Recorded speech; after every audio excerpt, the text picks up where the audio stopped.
deyarli yashar bolamda pochka qilishi bo'yicha diagnoz olganman.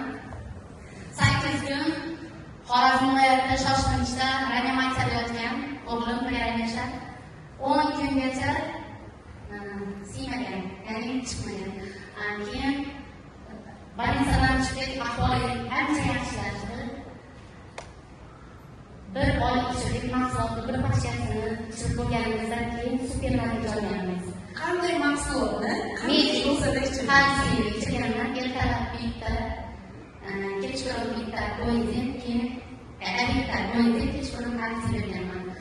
Keyin bir oydan so'ng bizni Toshkentga bolalar nimasiga jo'natishdi, analiz topshirib keling deb jo'natishdi. Analiz topshirganimizda sidik analizda hech narsa albumina, kreatinina, sidikni tiniqligan juda ham zo'r supermarketga olganmiz va davomli 6 oy kursga ichirganman. Mahsulot